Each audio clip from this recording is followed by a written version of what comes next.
Alrighty, folks, we are about to start a refi boom. And I'm not talking a rate and term, marry the house, date the rate nonsense. I am talking about cash out refi.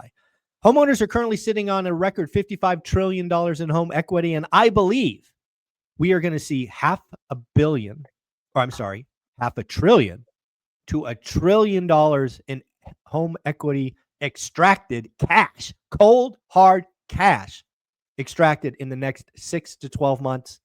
I want to know what's going on with the guys in the trenches. What is already happening?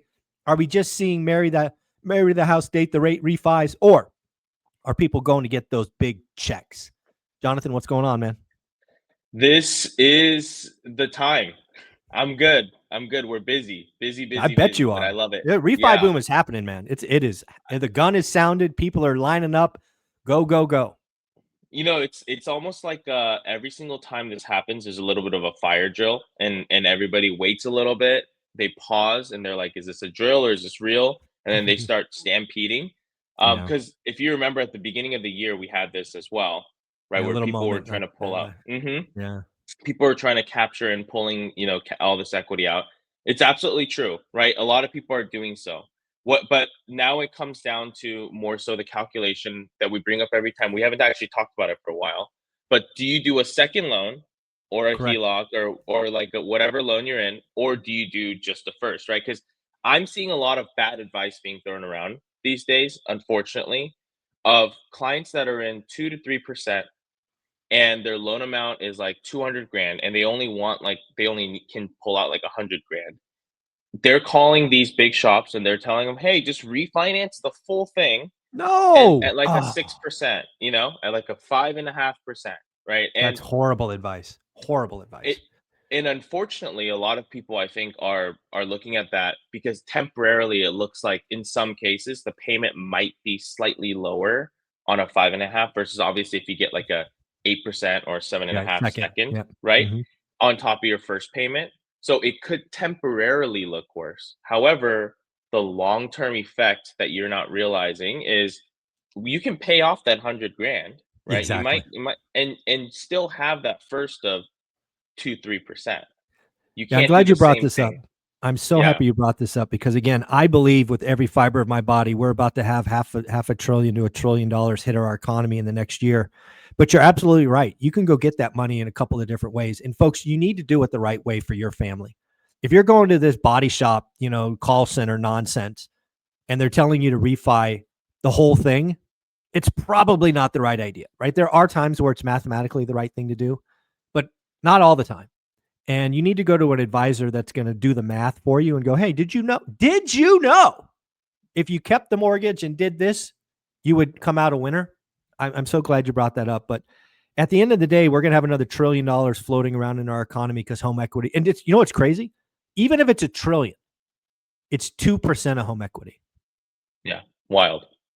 Wild.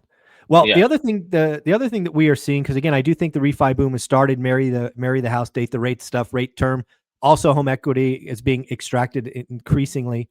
But you guys brought to our channel a 499 product the other day, like last week or the week before. Is it still available? Is it dead and gone? What's going on 499? 499 is still available, but when we talk about these things, it's funny because people always try to wait a little bit. Again, fire drill, wait a little bit to see what the market's doing. Are people moving? And then we get inundated with calls, and the people that ask us are like, "Oh, it's I don't really want to buy down. I don't really want to do this." And when that happens, what they don't realize is when the margin squeeze happen, it's a short period of time. A lot of Mhm. times. And it's like when we talk about it, it's a window we found in that moment. And if that window is gone, unfortunately, that rate is also gone in terms of buying it down that far. So Yeah. now buying down to 499 is a lot bigger on a 30-year fixed basis than is like, for example, an arm. If you want to do an arm, so you could still probably get there very easily, right? Like Yeah. within a point still. So that's where the squeeze is happening now. But on the 30-year fixed basis, that margin has widened.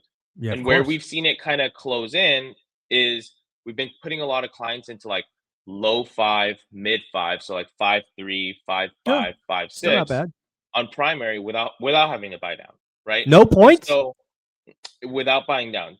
But Wow. here's the caveat that we like to say, right? We don't bake any margins into the rates, right? So when in the conventional world, Fannie Freddie, everyone has the same rates, right? But the biggest difference of obviously we saw a lot of comments and people didn't like how we can offer something that they don't, right? The only reason that happens is because Dustin and I, we, obviously own the company Convoy as a brokerage, and we have the ability to kind of spray it out everywhere and get a lot of rate Mhm. sheets and whatnot. But because we know our clientele and because we want to provide the best terms possible, we don't bake anything in. There's nothing extra margin baked in. So Mhm. we only make our origination aspect, but everything else in terms of the rate itself is not in there. Cost. So we're not, it's the Yeah. cost is, it's not in there. So what that means is you are going to get the lowest rate possible, Yeah, right? And if you let me want, say it yeah, let me say it my way, and again, push back, correct, all of that.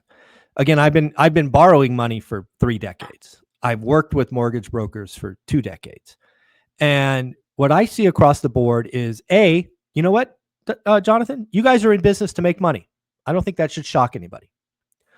In the mortgage industry, you typically decide as a business, i.e., the owners, you and your partner Dustin, how you're going to do that.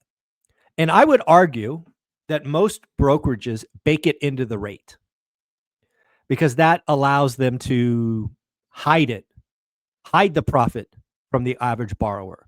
That's why when we did that 499 video, a lot of mortgage brokers chimed in saying, I'm not seeing that on my rate sheet.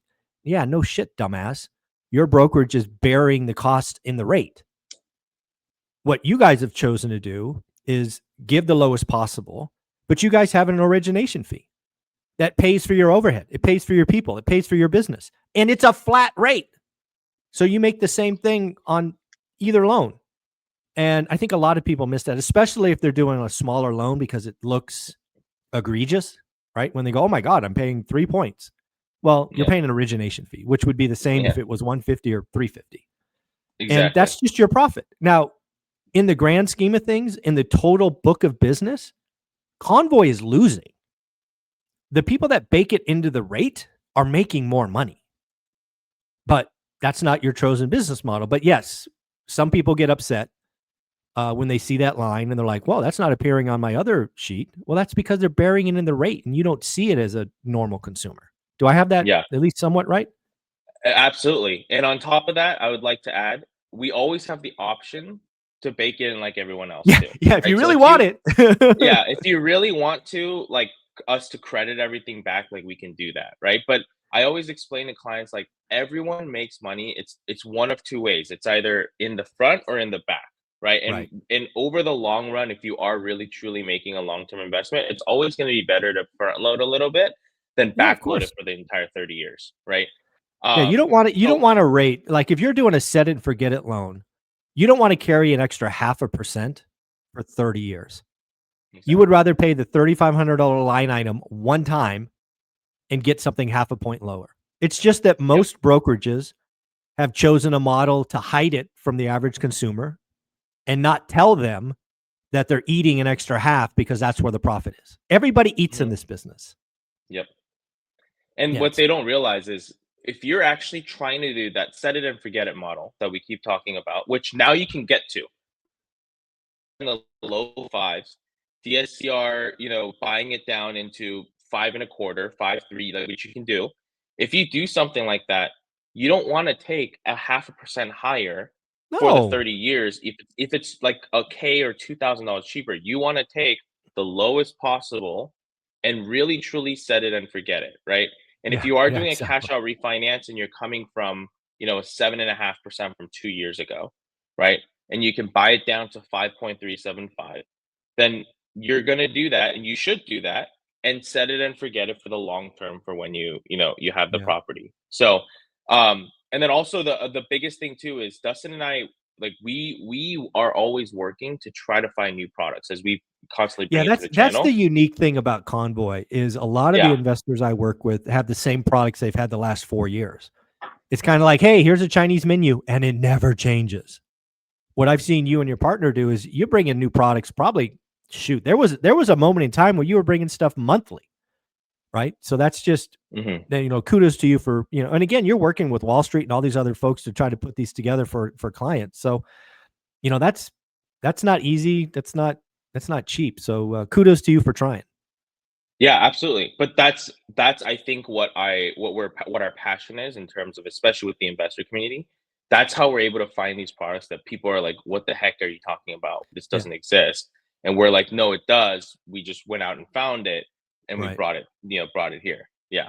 Yeah, and that's why you can bring new products like the 499, and people say it doesn't exist because A, you're not trying to hide cost in the rate, and B, you found a Wall Street player that was game. And the other thing about this 499 or other products is it can be gone in a minute, right? You could get Hmm. so much activity that Wall Street goes, "Oh, wait, whoa, stop, slow down." Right? We have seen times like that where and then the rules change.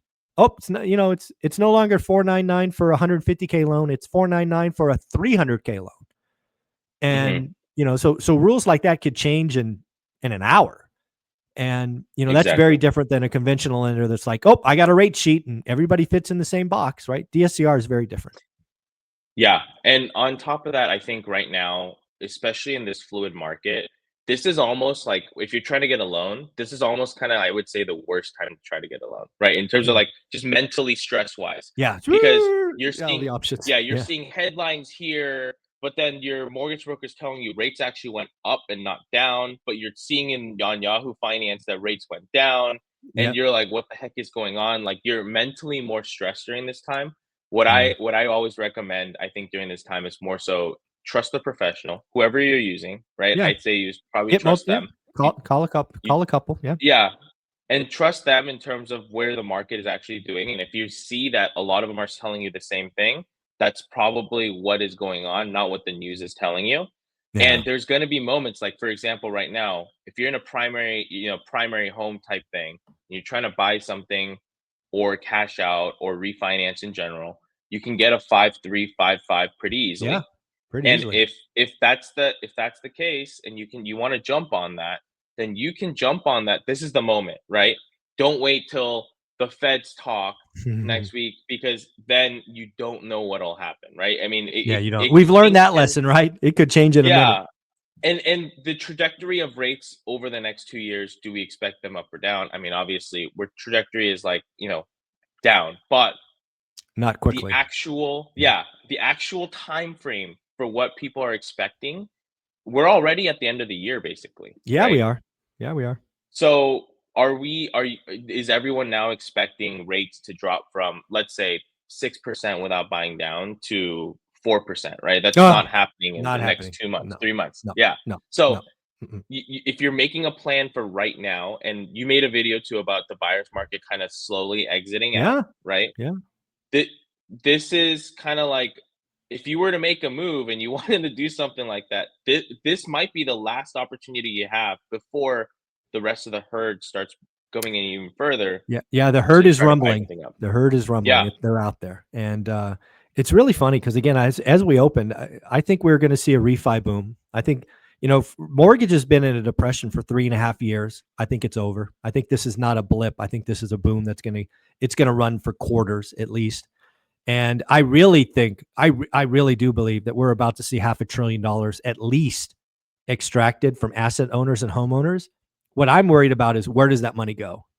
Right? Does it go to the third car? Does it go to that crazy vacation? Does it go to pay credit card debt? Or do people put it away for a rainy day or invest it? But at the end of the day, it doesn't matter. Cash out refis are coming. Consumers who bought 5 years ago have been sitting on records amount of equity. And if I've learned anything about consumers, they are going to line up at that ATM and go get some money. That's what I Yeah, think is going to happen. absolutely. But Yeah. just be smart about it, right? When you do Yes, it. please So be again, smart. second, the opportunities for both, right? Both make sense in different scenarios. So just make Correct. sure that it is the correct scenario. Don't let someone push you the wrong way. Yeah. Work with a lender that's going to do the math for you. Like, what's better for me? Should I just go get 50K as a home equity line? Or given my loan balance and whatnot, I should just do the whole thing. Hmm. Work with a broker that's going to do the math instead of a call center body shop that's going to slam you on the one product because that's the tool of the day. If somebody wanted to get started, Jonathan, with Convoy, what do they do? Go to convoyhomeloans.com and let us know you came from ORAT. Or a lot of people have been emailing too. So info@convoyhomeloans.com. Tell him he came from ORAT. Why? So you get to talk to this young man or his partner, Dustin, instead of being stuck in a queue. Nobody likes to be in a queue. Thanks, buddy. Take care.